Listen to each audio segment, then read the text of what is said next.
नमस्कार मैत्रिणींनो, आपल्या मोरया महाराष्ट्रीयन किचन अँड रॉकच्या चॅनेलवर आपले मनापासून स्वागत आहे। आज आपण बनवणार आहोत अशी एक पारंपरिक महाराष्ट्रीयन रेसिपी जी साधी असली तरी चवीला अप्रतिम लागते आणि ती म्हणजे खमंग कुरकुरीत आणि मसालेदार वांग्याची कापं। अनेकांना वांग हा पदार्थ फारसा आवडत नाही, पण एकदा ही पद्धत वापरून वांग्याची कापं बनवली तर अगदी वांग न आवडणारे लोकही बोट चाटत राहतील। आज मी तुम्हाला फक्त रेसिपी दाखवणार नाही तर वांग्याची निवड कशी करायची, मसाला कसा लावायचा, कापं कुरकुरीत कशी करायची हे सगळं सविस्तर सांगणार आहे। त्यामुळे व्हिडिओ शेवटपर्यंत नक्की बघा। आता वांगी स्वच्छ पाण्याने धुवून घ्यायची। अनेक वेळा भाज्यांवर माती किंवा चिखल असू शकतो, त्यामुळे 2 ते 3 वेळा धुतलेली भाजी चांगली असते। धुतलेली वांगी कापडाने पुसून घ्या आणि नंतर त्याचे सर्व साधारण अर्धा सेंटीमीटर जाडीचे गोल काप करा। जसे मी बनवते आहे ना त्याचप्रमाणे करा, एकदम पातळ पण करू नका। खूप पातळ काप केल्यास ना तव्यावर तुटू शकतात आणि खूप जाड काप केल्यास आतून शिजायला वेळ लागतो। त्यामुळे मध्यम जाडीचे काप तुम्ही कापून घ्या। बाजारात गेल्यावर अनेक प्रकारची वांगी दिसतात, पण कापासाठी मध्यम आकाराची गोल वांगी घ्यायची आणि वांग हातात घेतल्यावर हलकं वाटत असेल तरच ते जुने असू शकते, त्यामुळे शक्यतो वजनदार आणि ताजी वांगी घ्या। कापून झाल्यावर ती थंड पाण्यात तशीच ठेवा, कारण तुम्हाला माहितच असेल की वांगी अशी सुकी ठेवली तर ती काळी पडतात, त्यामुळे पाण्यामध्ये ती टाकून ठेवायची। मसाला तयार करेपर्यंत तशीच वांगी पाण्यामध्ये ठेवायची, बाहेर काढायची नाही।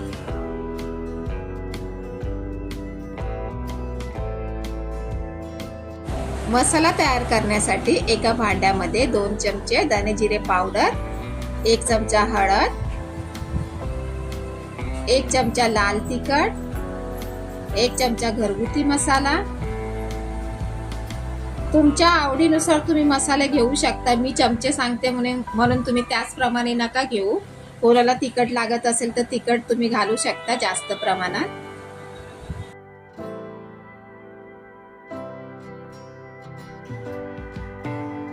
आणि चवीनुसार मीठ घाला। त्यानंतर मी मसाला तयार करायला थोडंसं पाणी वापरलंय। काही लोक तेल सुद्धा घालतात, ते जास्त तेल घातल्यामुळे काय होतं ऑइली होतात, म्हणून मी पाणी वापरलंय। तुम्हाला जर आवडत असेल जास्त तेल तर तुम्ही तेलही घालू शकता। आणि सर्व मिश्रण एकजीव करून घ्यायचं।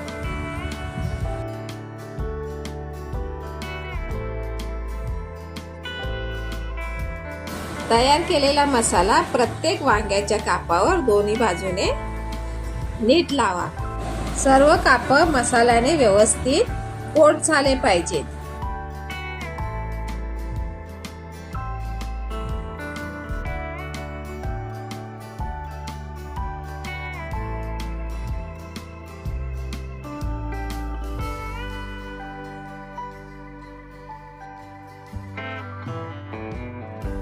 प्रत्येक वांग्याच्या कापाला मसाला व्यवस्थित लागायला पाहिजे। मसाला लावल्यानंतर हे काप काही वेळ तसेच ठेवले तर मसाल्याची चव वांग्यामध्ये छान मुरते।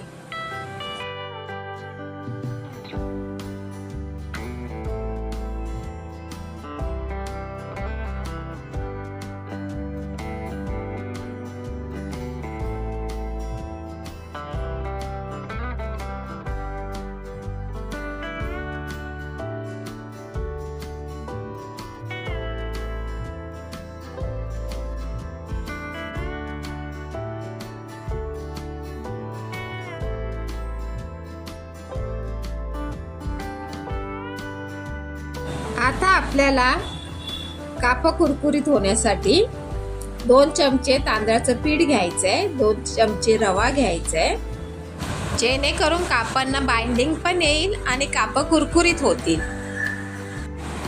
दोन्हीही मिक्स करून घ्यायचं। जसं आपण मच्छी फ्राय करताना कसं मिक्स करून घेतो तांदळाचं पीठ आणि रवा, तसं मिक्स करून घ्यायचं आणि एक कापाला कोटिंग करून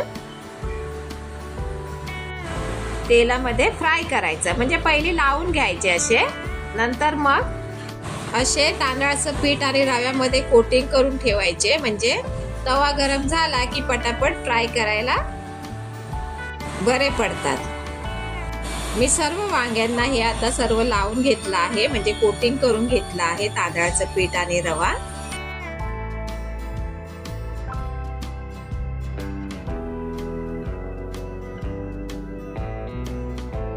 आता गॅसवर तवा गरम करून त्यावर थोडे तेल ओता.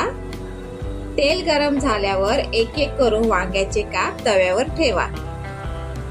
मंद आचेवर ते सावकाश भाजून घ्यायचे. घाई न करता भाजल्यास ना काप बाहेरून कुरकुरीत आणि आतून मऊ होतात.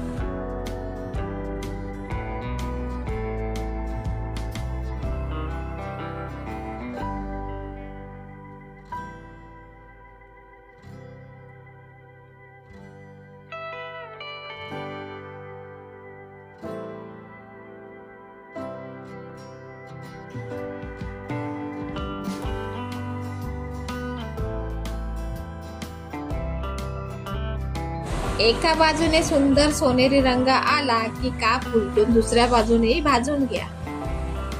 काप उलटवताना एखाद्या सुरीचा किंवा काट्याचा वापर करून असे व्यवस्थित उलटून घ्यायचे आणि घाई न करता उलटवायचे, नाहीतर मग ती जी कोटिंग असते ना पिठांची ती निघून जाईल. बघा, असं सोनेरी रंग यायला पाहिजे कापांना, म्हणजे आपण समजू शकतो की खालची बाजू व्यवस्थित भाजली गेली आहे. काप जास्त परतवत बसायची नाहीत. एक बाजू उलटली की दुसरी बाजू चांगली भाजायला द्यायची. त्याला सुद्धा असा सोनेरी रंग आला पाहिजे.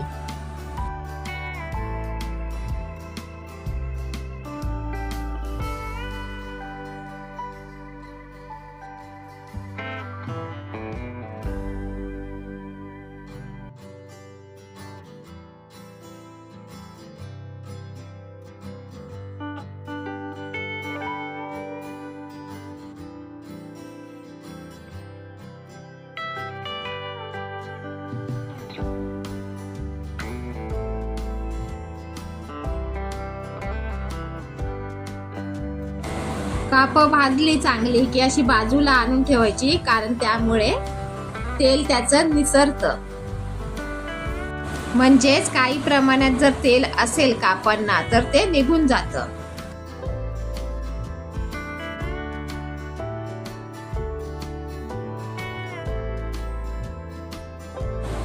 दोन 3 मिनिटांनी अशी ही काप जी आपण आहेत ना बाजूला केलेली ती काढून घ्यायची प्लेट मध्ये. त्याच्यानंतर जी दुसरी बॅच आहे कापांची ती फ्राय करून घ्यायची.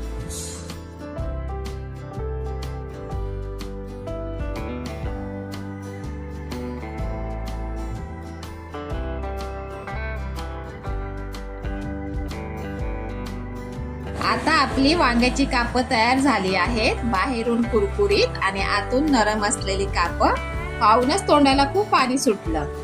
गरमागरम सर्व केल्यास त्याची चव आणखी छान लागते. ही वांग्याची काप तुम्ही पोळी, भाकरी, वरण भात किंवा आमटी सोबत खाऊ शकता. तसेच चहा सोबत सुद्धा हलका नाश्ता म्हणूनही याचा स्वाद तुम्ही घेऊ शकता. घरातील लहानांपासून ते मोठ्यांपर्यंत सर्वांना ही रेसिपी खूप आवडते. तुम्ही नक्की करून बघा.